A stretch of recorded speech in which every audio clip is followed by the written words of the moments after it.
আসসালামু আলাইকুম ওয়া রাহমাতুল্লাহি ওয়া বারাকাতুহু।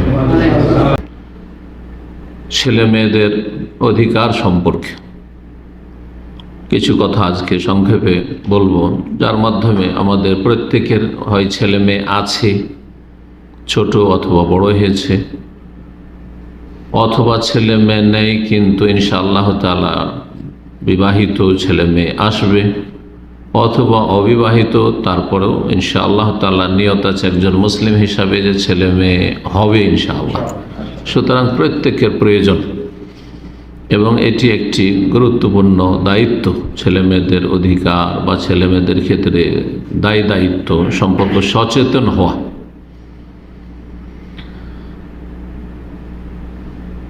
আয়াত দিয়ে শুরু করি কোরআন কারীমের সূরা তাহার আয়াত নম্বর 132-এ আল্লাহ রাব্বুল আলামিন ইরশাদ করেছেন, ওয়া আমুর আহলাকা বিস-সালাতি ওয়াসতাবির আলাইহা। হে নবী মুহাম্মদ সাল্লাল্লাহু আলাইহি ওয়াসাল্লাম, তুমি তোমার পরিবারকে নির্দেশ দাও বিস-সালাতি, সালাতের নির্দেশ দাও, হুকুম দাও, নামাজ আদায় করার জন্য হুকুম করো।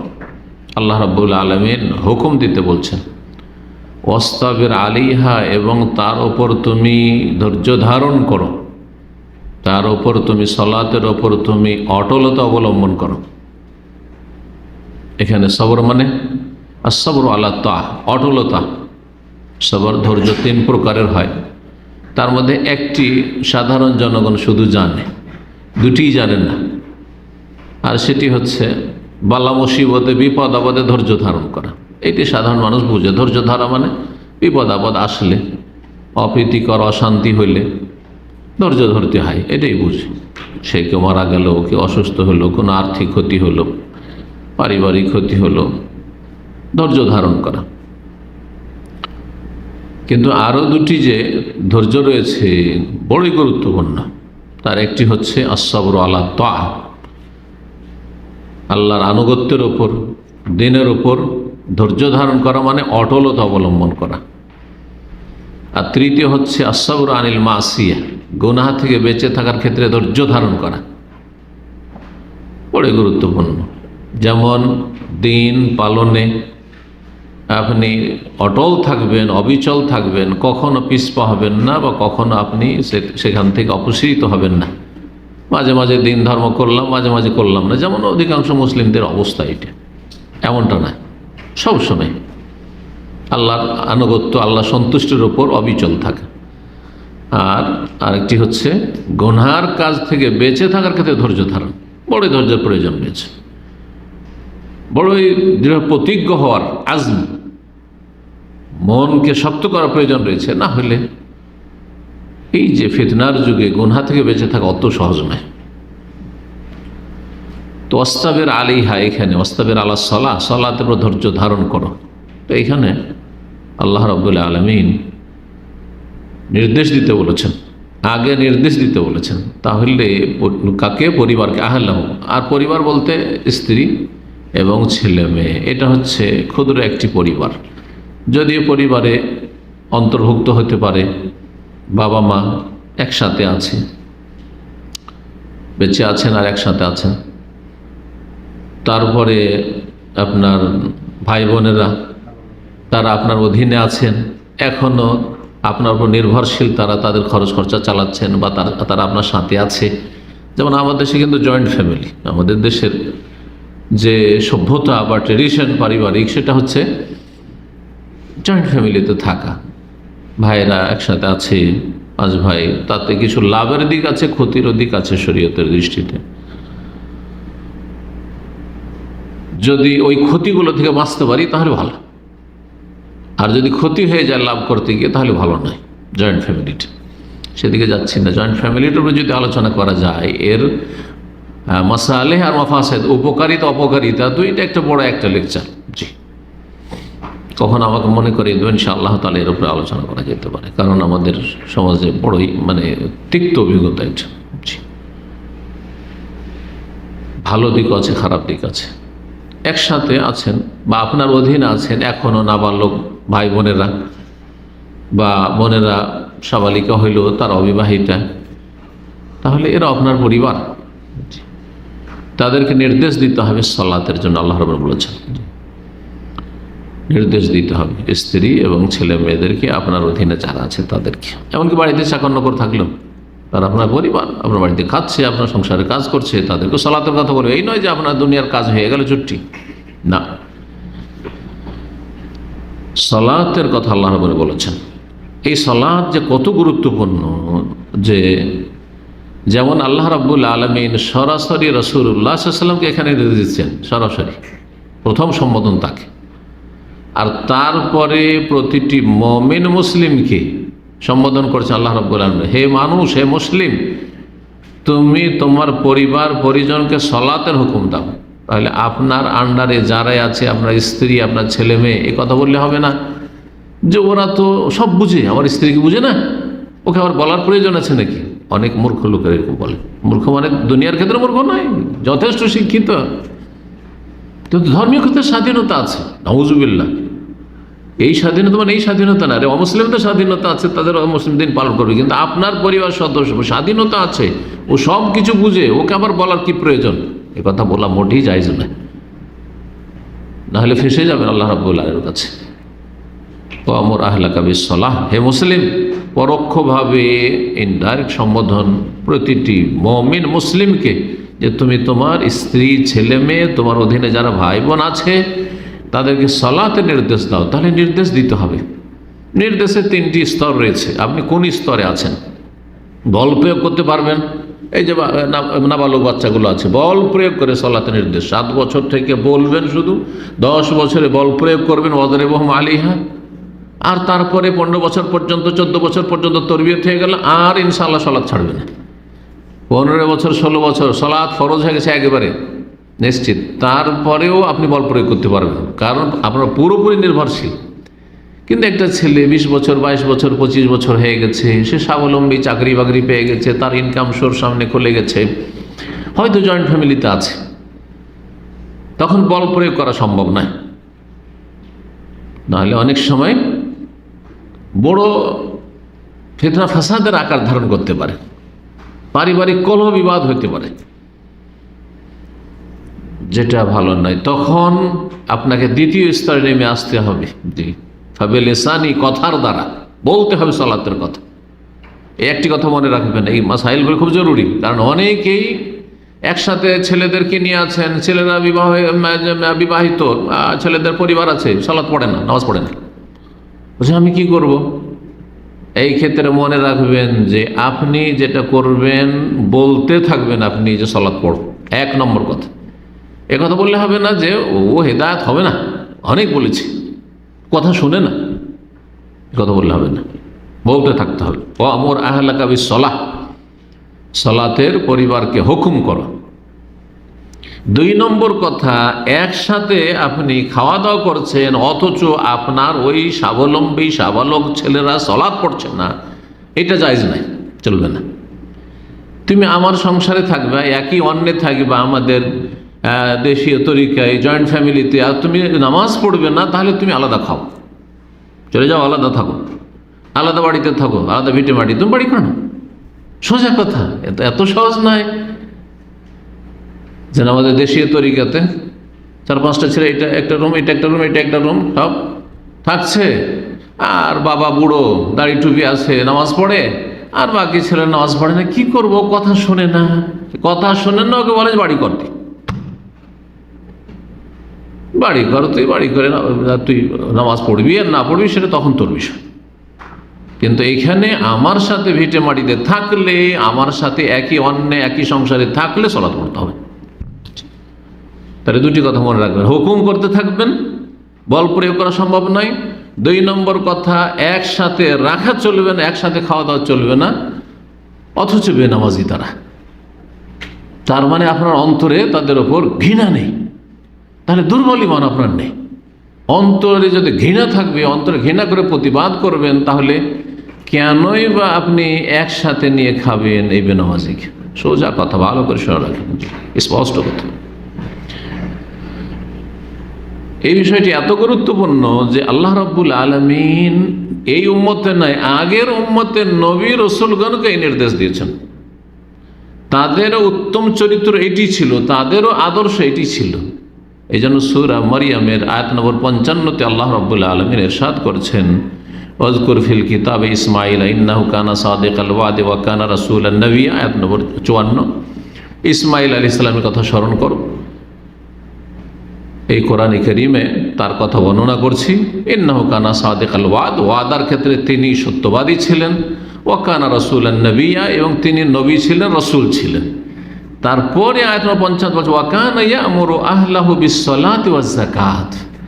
ইসমাঈল আলাইহিস সালাম ইব্রাহিম খলিলুল্লাহ আলাইহিস সালাতু ওয়াস সালামের ছেলে, নিজ পরিবারকে, স্ত্রী, ছেলে মেয়েদেরকে নির্দেশ দিতেন, হুকুম করতেন বিস-সালাতি, সালাত পড়তে হবে, ওয়াজ-যাকাতে, যাকাতের পয়সা থাকলে যাকাত দিতে হবে, ওয়া কানা ইনদা রাব্বিহি মারদিয়া, এই জন্য তিনি আল্লাহ রাব্বুল আলামিনের কাছে বড়ই সন্তোষভাজন ব্যক্তিত্ব ছিলেন। আল্লাহ তার উপর রাজি, সন্তুষ্ট হয়েছেন। তিনি মারদি, রাজি, যিনি রাজি থাকেন, আর মারদি যার উপর কেউ সন্তুষ্ট হয়। তো আল্লাহর নিকটে তিনি মারদি ছিলেন, আল্লাহর সন্তুষ্টি প্রাপ্ত, আল্লাহ তার উপর সন্তুষ্ট, এই কথা আল্লাহ রাব্বুল ঘোষণা করেছেন।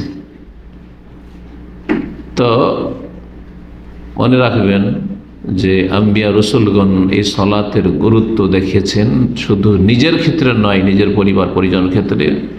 সুতরাং এখান থেকে যে বিষয়টি নেব, সালাতের যদি এত গুরুত্ব থাকে, তাহলে তৌহিদের কত গুরুত্ব। তৌহিদের কত গুরুত্ব। প্রথম ফরজ হচ্ছে তৌহিদ।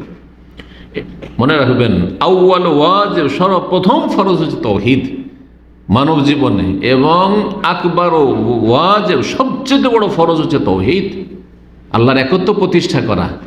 সুতরাং আপনার ছেলে মেয়েরা, আপনার পরিবার পরিজন, স্ত্রী, যাদেরকে বললাম যে আপনার ফ্যামিলিতে যারা আছে সদস্য, তারা যেন মুওয়াহিদিন হয়, তৌহিদবাদী হয়, তৌহিদ প্রতিষ্ঠাকারী হয়।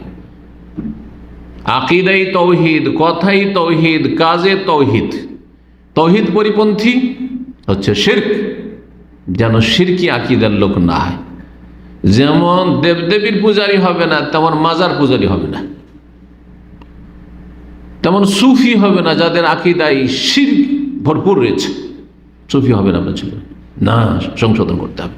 এটি সালাতের চাইতে গুরুত্ব রাখবে আগে। জি, আগে তৌহিদ, তৌহিদ দিয়ে শুরু এবং তৌহিদই শেষ। জি, এই জন্য যখন শিশু জন্মায় তখন আল্লাহর নাম যাতে তার কানে পৌঁছে, যদিও হাদিসগুলির ইখতিলাফ রয়েছে, তৌহিদের কথা যেন তার কানে পৌঁছে। আর যখন মারা যাবে তখনও যেন তার কানে তৌহিদের কথা পৌঁছে। লাক্কিনু মাউতাকুম লা ইলাহা ইল্লাল্লাহ, তোমাদের মুমূর্ষ ব্যক্তি যারা মৃত্যু মুখে পতিত, এই কিছুক্ষণের মধ্যে মরে যাবে হয়তো, আর বাঁচার চান্স নেই, তাদেরকে তালকিন করো, স্মরণ করাও, তাদের সামনে বারবার করে উচ্চারণ করতে থাকো লা ইলাহা ইল্লাল্লাহ। তৌহিদের শুরু এবং তৌহিদের শেষ। এটা কেন বলছি আমি বারবার করে রিপিট করে, জানেন? কারণ অনেকে বলে যে ইসলাম তৌহিদ দিয়ে শুরু হয়েছে, মানে শুরুটা বলে আর শেষটা বলে না। মনে করে যে না, শেষ দিকে যেহেতু হুকুম আকাম, বিধি বিধান, হালাল হারাম 23 বছরের জীবনে নাজল হয়েছে, তখন তৌহিদটাকে উপেক্ষা করে যায়। রাসূলুল্লাহ 23 বছরের জীবন দেখেন, শুরু করেছেন ইয়া আইয়ুহান নাস, হে মানব সকল, কুলু লা ইলাহা ইল্লাল্লাহ, বলো লা ইলাহা ইল্লাল্লাহ, বলো লা ইলাহা ইল্লাল্লাহ তুফলিহু, আল্লাহ ছাড়া কোনো সত্য মাবুদ নেই। এটি তৌহিদ, এটি হচ্ছে কালিমাতুত তৌহিদ, এটি হচ্ছে কালিমাতুল ইখলাস, এটি হচ্ছে কালিমা তাইয়্যিবা। শুরু করেছেন কি দিয়ে? লা ইলাহা ইল্লাল্লাহ, তৌহিদ দিয়ে। আর শেষ করেছেন কি দিয়ে তা জানা আছে, তৌহিদ দিয়ে। শিরক মুক্ত তার ঘোষণা দিয়ে এবং শিরক মুক্ত করার জন্য বারবার করে সতর্ক সাবধান করা দিয়ে। রাসূলুল্লাহ সাল্লাল্লাহু আলাইহি ওয়াসাল্লাম ইন্তেকালের 5 দিন আগে বলেছেন, 3 দিন আগে বলেছেন, ইন্তেকালের দিন বারবার করে বলছেন। কি ছিল কথাগুলি? লানাতুল্লাহি আলাল ইয়াহুদি ওয়ান নাসারা, ইহুদি খ্রিস্টানদের উপর আল্লাহর লানত হোক, বা লানত হয়েছে, হয় সংবাদ না হয় বদদুয়া, দুটি হইতে পারে। এই হাদিসের ব্যাখ্যায় দুটি বলা হয়েছে। নবী করিম সাল্লাল্লাহু আলাইহি ওয়াসাল্লাম সংবাদ দিচ্ছেন ইহুদিদের সম্পর্কে যে ওদের উপর আল্লাহর অভিশাপ, আল্লাহর রহমত থেকে তাদেরকে তাড়িয়ে দিয়েছেন, বঞ্চিত করেছেন। এটি একটি অর্থ খবর, অথবা দোয়া, ইনশা, যে লানত হোক, বদদুয়া। কেন? তাদের আকীদা নষ্ট, সেই জন্য। তো যার আকীদা, তারপর লানত হোক। যার আকীদায় তৌহিদ নেই, শিরক আছে, মুনাফিকি আছে, কুফর আছে, তারপর লানত হোক। শুধু ইহুদি নাসার উদ্দেশ্য নয়, কারণ ইহুদি নাসাদের ওপর যে বদখাসলতের জন্য, যে অপরাধের জন্য লানত হয়েছে বা লানতের বদদুয়া হয়েছে, সেটি যদি অন্যের মধ্যে থাকে তো তার অন্তর্ভুক্ত সে। লানাতুল্লাহ আল ইহুদি ওয়ান নাসার, ইহুদি নাসার আল্লাহ লানত হোক। কেন? ইত্তাখাযু কুবুরা আম্বিয়াই মাসাজিদা, তারা আম্বিয়া রসুলগণের কবরগুলিকে মসজিদে পরিণত করে, সেজদার স্থানে পরিণত করেছিল। কবরে সেজদা করত, কবরকে সামনে করে সেজদা করত, কবরকে উদ্দেশ্য করে সেজদা করত, কবর পূজা করত। একথা বলা হয়নি যে তারা মূর্তি পূজা করত, দেবদেবী পূজা করত, পাথরের পূজা করত সেই জন্য। জি, তাহলে বোঝা যাচ্ছে যে মুসলিম সমাজে যে মাজার পূজা চলছে, এটি মূর্তি পূজার চাইতে কোনো ক্ষেত্রে কম অপরাধ নয়। মূর্তি পূজা যেমন শিরক কুফর, তেমন মাজার পূজা, পীর পূজা, আর এই মৃতকে শুইয়ে দিয়ে পূজা করা, এটি হচ্ছে বড় শিরক, যেই শিরক ইসলাম থেকে বের করে দেয়, চিরকাল জাহান্নামে রাখবে। রাসূলুল্লাহ সাল্লাল্লাহু আলাইহি ওয়াসাল্লাম বারবার করে এই কথা বলছেন। মা আয়েশা রাদিয়াল্লাহু তাআলা আনহা বলছেন যে কেন বারবার করে বলছিলেন একটা কথা? রাসূলুল্লাহ রাসূল, আমাদের মতো মানুষ না। ইন্তেকালের পূর্ব মুহূর্তে মানুষকে দেখেছেন আপনারা হয়তো, যে সময় মারা যায় সেই সময়গুলোতে হয় মানুষ শারীরিক দুরবস্থা নিয়ে পেরেশান থাকে, তার কষ্ট নিয়ে পেরেশান থাকে, আর না হলে তার পরিবার নিয়ে চিন্তা করে যে হায় আমার স্ত্রী কি হবে, আমার ছেলে মেয়েদের কি হবে, কচি কাঁচা সব আছে, এখনো মানুষ হয়নি, ইনকাম সোর্স নেই, কি করে সংসার চলবে, এইগুলো পেরেশান থাকে। রাসূলুল্লাহ সাল্লাল্লাহু আলাইহি ওয়াসাল্লাম 9টা স্ত্রী, এসব একবার বলেননি। কি বলেছেন? দ্বীনের কথা, তৌহিদের কথা। মা আয়েশা বলছে ইউহাযিরু মা সানাউ, সতর্ক সাবধান করছিলেন নিজের উম্মতকে রাসূলুল্লাহ সাল্লাল্লাহু আলাইহি ওয়াসাল্লাম মা সানাউ, ইহুদি নাসারাদের এই অপকর্ম থেকে, শিরকি কুফরি কর্ম থেকে, যে তারা যা করেছে তোমরা এই কাজ করিও না, তারা যা করেছে তোমরা করিও না, তোমরা শিরক কুফরি করিও। তাহলে তৌহিদ দিয়ে শুরু হয়েছে মক্কায়, ইয়া আইয়ুহান নাস কুলু লা ইলাহা ইল্লাল্লাহ তুফলিহু, আর তৌহিদ দিয়ে শেষ হয়েছে তৌহিদকে ধ্বংস করিও না, তৌহিদ যে পেয়েছো এই তৌহিদের সংরক্ষণ করো, এই বলে রাসূলুল্লাহ সাল্লাল্লাহু আলাইহি ওয়াসাল্লাম দুনিয়া থেকে বিদায় নিয়েছেন। জি, আল্লাহ রাব্বুল আলামিন আমাদেরকে তৌহিদ প্রতিষ্ঠার তৌফিক দান করেন। তাহলে ছেলে মেয়েদের ক্ষেত্রে তৌহিদ যদি থাকতে হয়, তাহলে আপনার ছেলে মেয়েদেরকে যেমন শিরকি আকীদা মুক্ত করতে হবে, দরগা দুর্গা মুক্ত করতে হবে, তেমন নাস্তিকতা মুক্ত করতে হবে। কারণ আজকাল স্কুল কলেজে যেসব ছেলেমেয়েরা লেখাপড়া করে, তাদের অধিকাংশই কিন্তু হয় নাস্তিক হয়ে যাচ্ছে, আর নাহলে কমপক্ষে নাস্তিকদের কাছাকাছি সেকুলার হয়ে যাচ্ছে, ধর্মনিরপেক্ষ, আংশিক। ধর্মকর্ম কোথায়? মসজিদে ধর্ম। যেমন হিন্দুদের ধর্ম মন্দিরে, খ্রিস্টানদের ধর্ম চার্চে, ঠিক তেমনি মুসলিমদের ধর্মকর্ম তারা মসজিদ মাদ্রাসার সাথে সীমিত করে দিচ্ছে। আবার স্কুল কলেজে কি সব হালাল হারামের কথা আসলো, এই ব্যাংকে আবার এই সুদ হালাল হারাম এসব কি আসলো? হ্যাঁ, অর্থনীতিতে আবার কিসের ইসলাম আছে? রাজনীতিতে আবার ইসলামের কথা কি আছে? না না, ইসলাম পবিত্র জিনিস। আমাদের দেশের সেকুলারদের কথা শুনবেন, ছোটকাল থেকে শুনেছি এটা, ইসলাম খুব পবিত্র জিনিস, ওটা পবিত্র জায়গায় রাখেন, এসব রাজনীতিতে নিয়ে আসেন না। কত সুন্দর কথা, এত বড় ধোকাবাজি কথা যে মানুষ বলে কথা তো ঠিক, ইসলাম পাক পবিত্র, কাল আল্লাহ কাল রসুল, আল্লাহ রসুল বলেছেন এর নাম ইসলাম, আর এরা তো নোংরা রাজনীতি করছে, গণতন্ত্র রাজনীতি করছে, তো এইখানে কেন ওইসব ইসলামের কথা বলবেন যে ইসলাম এরকম, এটা নিষেধ করছে তো ওইটা নিষেধ করছে, তো ওইটা নিষেধ করছে, এরকম করা যাবে না, কেন বলবেন? আমরা যা ইচ্ছাতে করতে দেন, আমরা যা পারছি তা করতে দেন।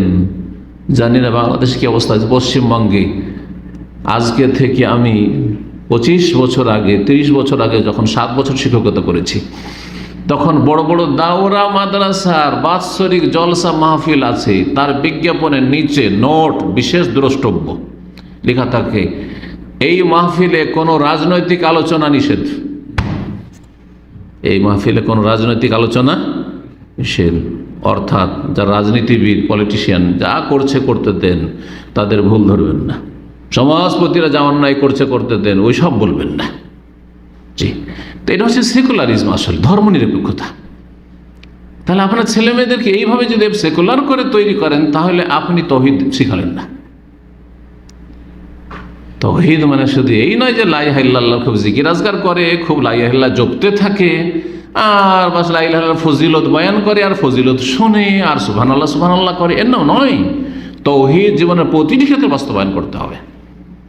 আর তৌহিদের প্রথম বহিঃপ্রকাশ মানব জীবনে মাজাহির, প্রথম বহিঃপ্রকাশ হচ্ছে 5 ওয়াক্ত সালাত। এজন্য সালাত তৌহিদের চাইতে কম গুরুত্ব রাখে না। কখনো সালাতকে হালকা মনে করবেন না, কারণ যার 5 ওয়াক্ত সালাত 17 রাকাত নেই, তার ভিতরে তৌহিদ আছে না, মুনাফিকি আকীদার ভরা আছে না, শিরক কুফরি ভরা আছে, কি করে প্রকাশ পাবে? কি করে প্রকাশ পাবে? কি করে মুসলিম আর অমুসলিমের পার্থক্য হবে? তাহলে প্রথম যেটি বহিঃপ্রকাশ তৌহিদের, সেটি হচ্ছে 5 ওয়াক্ত সালাত আদায় করার মাধ্যমে স্পষ্ট জানিয়ে দেওয়া জনগণকে, আশেপাশের লোককে, যে আমি মুসলিম, আমি আল্লাহর সামনে সিজদায় 5 বার করে মসজিদে এসে লুটিয়ে পড়ি, আমি প্রতি রাকাতে 2 বার করে সিজদায় আল্লাহর সামনে লুটিয়ে পড়ি, এর মাধ্যমে তৌহিদের বাস্তবায়ন করি। আল্লাহ রাব্বুল যেন তৌফিক দান করেন। তো ছেলে মেয়েদের তরবিয়তের ক্ষেত্রে সবচেয়ে গুরুত্বপূর্ণ যে বিষয়টি, সেটা হচ্ছে ঈমানি তরবিয়ত, আল্লাহ ভীরুতার তরবিয়ত, আল্লাহর ভয়ভীতি, খৌফ, আল্লাহর খাশিয়া, কোরআনে খৌফ, খাশিয়া, তাকওয়া, এই যে শব্দগুলি এসছে, এগুলির প্র্যাকটিস করাইতে হবে, এগুলির অনুশীলন হইতে হবে, বাস্তবায়ন হইতে হবে, যে আপনার ছেলে মেয়ে মুমিন হোক, আপনার ছেলে মেয়ে মুত্তাকি হোক, আল্লাহ আপনার ছেলে মেয়ে আল্লাহর ভয়ে ভালো কাজ করুক, আল্লাহর ভয়ে মন্দ কাজ থেকে বেঁচে থাকুক।